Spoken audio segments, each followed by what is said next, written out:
Okay, so today I am actually at the North Star Equestrian Center, and we are in Cheyenne, Wyoming. Do you know what a big deal that is for me, Mr. Ransom? You know I don't. I'm from a small town, and so being here, the city, as they call it here in Cheyenne, it's not really a city to me. You know, it's a small town feel, and so you get a little bit of both. You get downtown, but you also get to be out here and enjoy nature and enjoy, you know, what Wyoming has to offer. So. Wyoming to a Jersey girl, though, is crazy. It's so beautiful. It's a little different than the ocean, huh? Yes, it is. It's very expansive. You know, everything is, and my crew, they're kind of more used to it than I am. But for me, I just feel like, wow, you can really breathe out here. You can stretch out here. And there's so many farms. It's just, our country is so beautiful. I mean, even just this arena in here and your horse Jet is awesome. And yeah, it's a good time. You know, it's, you know, Jet's been a pleasure to work with. But being out here, you really get a sense of what life was like in the 1800s, you know, and when cowboys really started to become a popular, you know, hero, so to speak. All the Western movies you see, you know, they always try to base them on tombstone type days, you know, and being out here, you kind of get that history and you can kind of see what they saw.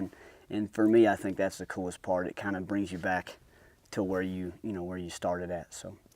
Now I'm thinking your parents intentionally gave you a huge cowboy name, Skip Ransom. That's pretty cowboy. You know, Skip's a nickname that my dad came up with. He wanted to name me that, and my mom wanted to name me Jeffrey. And because that's the way that it goes as the patriarch of the family, they always give the next son, the oldest son, their middle name. And my dad said, no, I'm not doing that. So my mom named me Jeffrey, but I've been called Skip my whole life. Nobody calls me Jeffrey. So, you know, and it is a pretty cool name. It's a Western name. I hear it all the time. You know, people say, well, that's a cool name. You know, I hope that I'm doing it justice being a cowboy. You know, being a cowboy is a lot more than just what I'm wearing, you know. Anybody that has integrity, that has, you know, a good work ethic, anybody that has respect for everybody and everything, they really embody what a cowboy is. It doesn't matter what you're wearing. I love that. You know, cowboy's more than just a hat. Okay, so. But about the hat. Yeah, this. But about that hat, though. This is. Would you consider that a 10-gallon No, hat? you know, this is a resistol. It was an open, so that means the crown wasn't shaped and the brim wasn't shaped. And this is a 5-inch brim. So normally you're going to get a 4.5-inch brim. And that's a little smaller, a little easier to digest. But this is my own design. I you know, told the shaper what I wanted as far as the brim goes and the crown. They call this a cattleman's crease up here. I'm not sure why, but you know, and every cowboy hat's different. You know, there's not one cowboy that has the same hat as somebody else. And that's really kind of tells the personality of the cowboy, you know. And this hat was given to me by a gentleman down in Dallas, Texas, and you know, he saw me on Facebook or whatever doing my videos, and he said, hey, don't worry about it, it's on me. So this hat means a little more than a hat you would buy, just because somebody thought what I was doing was you know, impacted their life somehow, and so they gave me this hat here. So, and you know, we put patches on here. One of my sponsors is on here, Cowboy Fresh. They're a clothing company, and you know, so we have a lot of different things that go into being a cowboy as far as the attire goes, but this is probably the most important, probably the most original item you'll find at a cowboy. So if a hat says a lot about the cowboy, what does that hat say about you? Well, it says that I'm probably a little bit of a spirited person. It's not a plain looking hat. It's got some different colors in there. You know, it's big, but it's not too big. And it gives me a little bit of flair. You know, it's a little different. The sides are a little lower. The crown, you know, is different. So I don't really know what it says about me. I think that's up to the interpretation of who's looking at me. But, you know, for me, it's just, it's what I like. It's what's comfortable. It's what I think looks good. And so that's why all my hats are shaped this way. So tell everybody about your videos. Well, I try to do a motivational video once or twice a week, really just to get people amped up about what they're doing. You know, I found that a lot of people struggle with, I can't, I won't, I don't have enough, I don't, you know, whatever their excuse is. And sometimes it just takes somebody else telling you, look, I've been there, you can do it, I promise. And so really what I try to do is just get people motivated, you know, and if motivation to them is making their bed every morning and I'm a part of that, then I've done my job, you know. Yeah, I know how you feel. So, you know, that's it. That's all I really try to do is you know, I've always tried to be a better person, not for myself, but for somebody else. Because you don't know what their story is, you don't know what their life is like, and maybe they need that. And the internet, thank God for it, you know, we can reach thousands of people in a second. And so it's been a really powerful tool, and it's been really fun for me to kind of see people come in and comment and, you know, call me and say, hey, you know, that's great, that's awesome, you know, thanks for doing that, I needed that, or whatever. So. And the passion we're here to talk to you about today, you were actually referred to me by a previous guest on my show. And he said, and I know you're too humble to call yourself this, but he said, you're a horse whisperer. And really, the reason I mention that is because, you know, you're talking about helping people. And one of the things you do is help people acclimate to their horses, or help the horses acclimate to their new families, right? Well, in a sense, I guess I do, but mostly what I do is people bring me horses sometimes, or I'll go look at a horse. Me and my fiance have a rehabilitation business, so we rehab horses and bucking bulls and stuff. And so they bring me horses like Jet, who they're afraid of or they're scared of. And 99% of the time, it's not the horse, it's the human. Because humans are built on fear, and we are kind of in that nature of, oh, it scares me. We quit before we get started.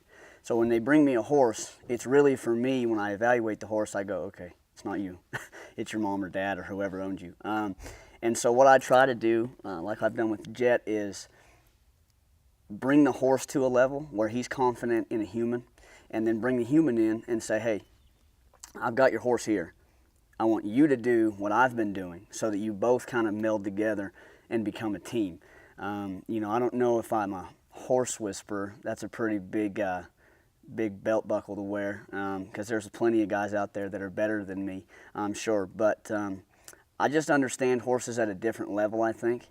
And God's given me an amazing talent to be able to be around horses, and I've never had a problem with them. When that horse came, he was a bucking horse. You couldn't ride him.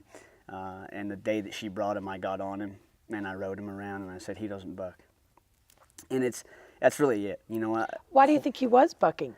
Because he didn't trust her. He didn't trust her. He didn't trust the environment. A lot of times, animals are reaction based. They can't speak to you, right? So everything that they know about you is based on how you act, your body language. My favorite thing about horses is that they can't lie, and they won't lie. And so when Jet came to me, he was telling me she's afraid, and because she's afraid, I'm afraid, because they're herd animals, and if the leader's afraid, then what are they? They're afraid. And so we kind of had to break down some walls, and it took us a while, but my approach is slow. My approach is easy. There's a lot of trainers out there that it's a money-based business for them, and so 30 days they have to get horses in. And for me, you know, I do it as a career. I make money doing it, but really my purpose isn't to make money. My purpose is to get that horse and that human in a place where they're both comfortable and are safe, you know, and I take a lot of pride in that. So. Do you have a favorite story, a favorite horse that you remember? I do. When I started doing this, I started doing it in 2008 when I graduated high school. I've never been real good at having a job. I can't have a job. I'm not a very good employee. But so I had a horse that they called Sweet Pea, and she was a little brown, real cute horse. And the guy said, if you break her and sell her, you can have her. Or if you break her, you can have her and sell her yourself. And I said, okay. So I started riding this horse and just kind of, you know, dealing with her. And she came along so fast and so easy, it was like effortless, really. And so I took her to the sale because she was riding really good. I took her to the sale locally in town, and I rode her in the arena, and she broke in half. She just bucked and reared and kicked and was wild.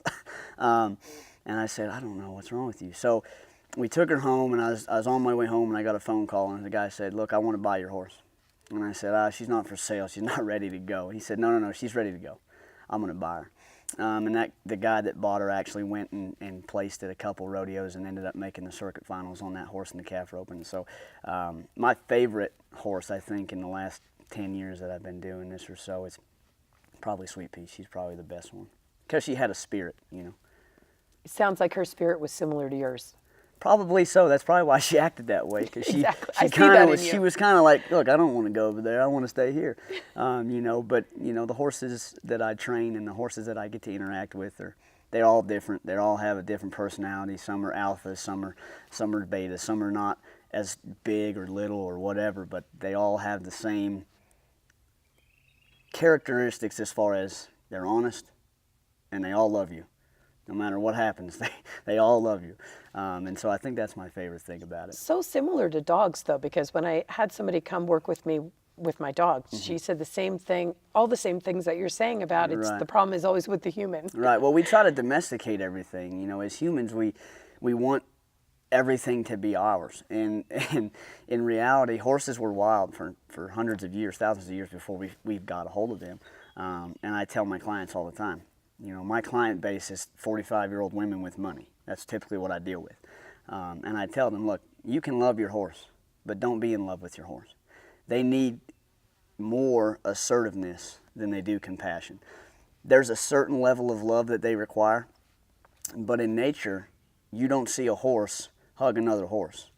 You don't see a horse feed a horse treats. It doesn't happen that way. And so basically what I do is, at the very brass tacks of what I do, is I treat horses like horses would treat them. I'm honest, I'm consistent, and I'm assertive. And those three things, you'll never go wrong. If you do those three things, you'll always get a positive result out of a horse. What would you say your greatest challenge has been? In general, or just with Jet? In general. In general, taking this, I mean, at 18 years old, you decide, I'm going to start doing this, and you transitioned right into your first experience to doing this. Yeah, well, probably my greatest challenge has probably been my age. I'm young. I look like I'm a lot younger than I am. And so people, there's that no-like trust factor with people. And they tend to trust somebody who's a little older. And I get it. I understand that. And so my greatest challenge has probably been my age. I don't let it affect me. I don't make it known that, you know, I've got a chip on my shoulder or anything, but I think that if more people were accepting of my ability rather than my age, you know, you get what you pay for. You know, and when you come here, you're going to get a consistent, integrity-based horse training, you know, program. And sometimes that's hard for people to go, well, you're 26, you know, you haven't been around long enough to do this, you know, but, you know, that's just something you have to deal with. Yeah, but I think that's someone teaching you patience. You know, I prayed for that once, and I'm not sure when I'll learn that lesson, but I have plenty of opportunities to be patient in my life, plenty. I know, I think it's just coming back at you, but guess what? You're not going to have that problem for too long. No, you know, I've been pretty blessed, honestly. I always tell people, you know, I get asked constantly, what do you do for work? And I tell them I don't have a job. You know, and they always want to know, well, what do you mean you don't have a job? And I tell them, look, I do what I love every single day. I wake up every morning, I get to come out here and feed a horse, be around horses, ride horses, I get to talk to people, interact with them, I get to heal horses and stuff, and I don't have a job. You know, and that's their biggest, like, oh my God, he doesn't have a job. You know, at 26, you know, and you should have a job. You should be working, and that over there is my job. But it's my passion, so. What have you learned about yourself from that? You know, growing up with a family, in a family of cowboys, you know, and we ranch and we raise horses, and hard work has never been something that we shied away from. We didn't have a choice. And I think because of that, I've learned a lot of, like you said, patience. I've learned a lot of, you got to do what you say you're going to do. You can't cheat success. You can't do it. And based on that, I've really had to humble myself quite a bit at different areas of my life. And I think the biggest thing I've learned about myself is that I'm resilient. I'm tenacious. You know, people want to say stubborn, but stubborn's a form of bad attitudes, and tenacity is not. Tenacity is a degree of being able to persevere that I think I've embodied pretty well. And that's just being raised by the men in my life that have taught me, look, these are your goals for the day, kill them. You know, and so that's kind of what I've learned. Okay, so in that same vein, to get people to act, I believe they need to envision it, explore what it would take, and then execute a plan.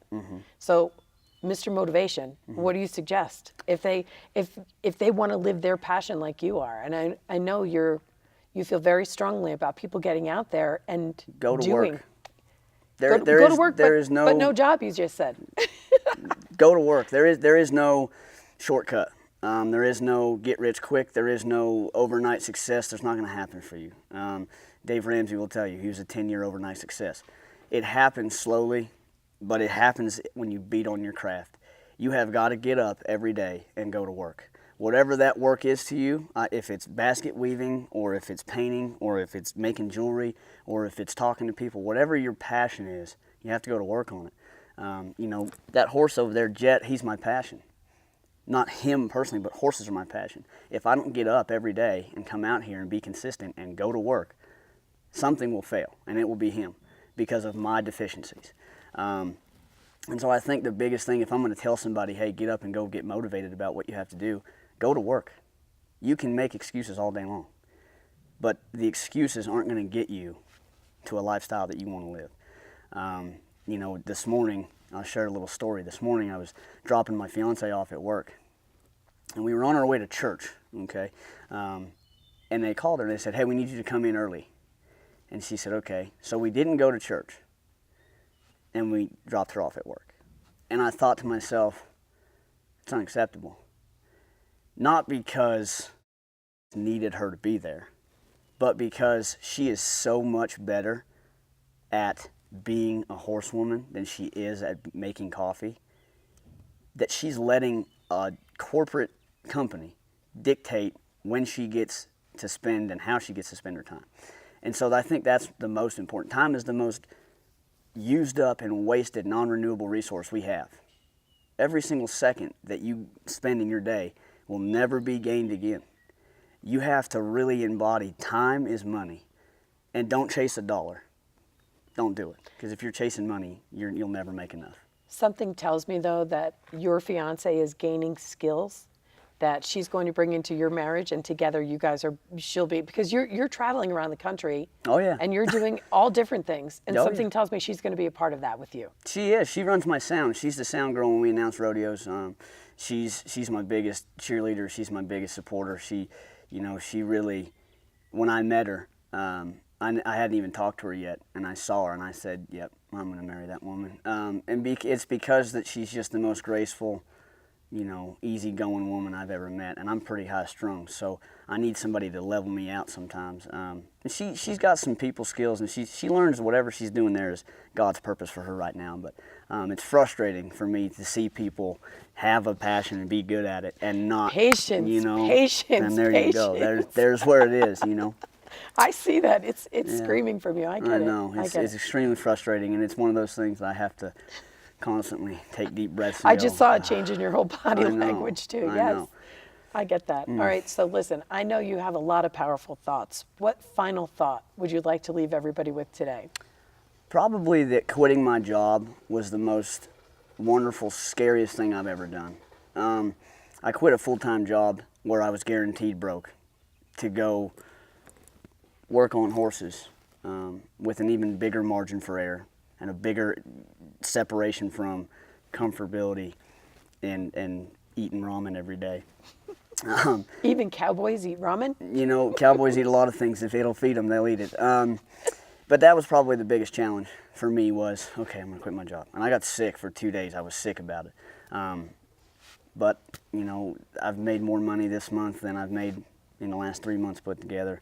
And I'm on track to double my income every month until December. So, you said something that just really hit me is you were sick over it for 2 days. I've talked about that because, as you know, we're on this 50-state tour. Mm-hmm.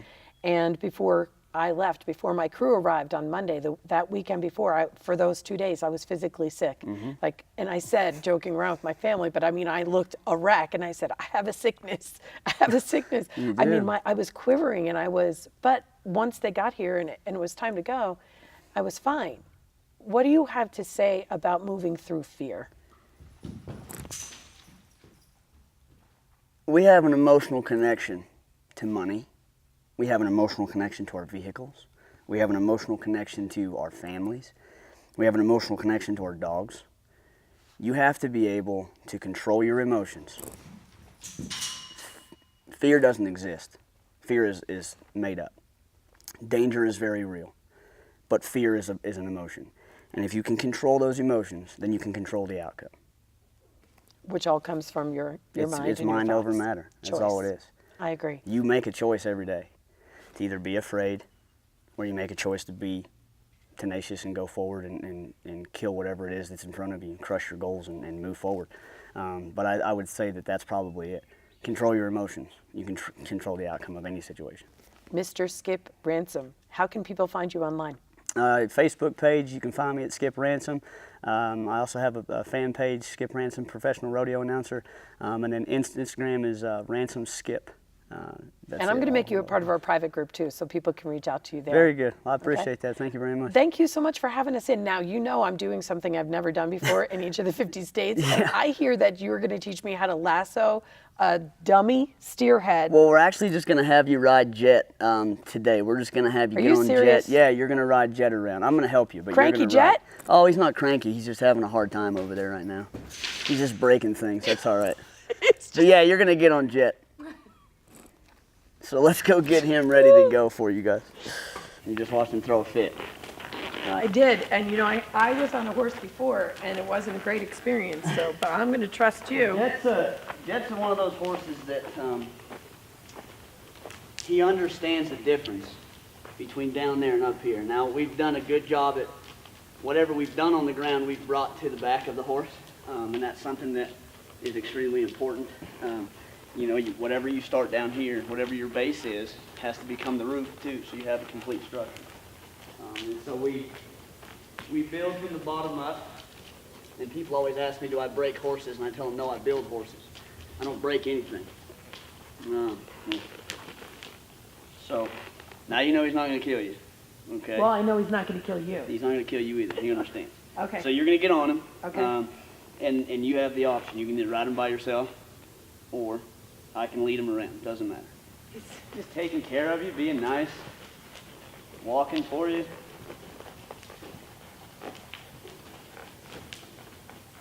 Thank you so much. All right, you can be done. You can be done now.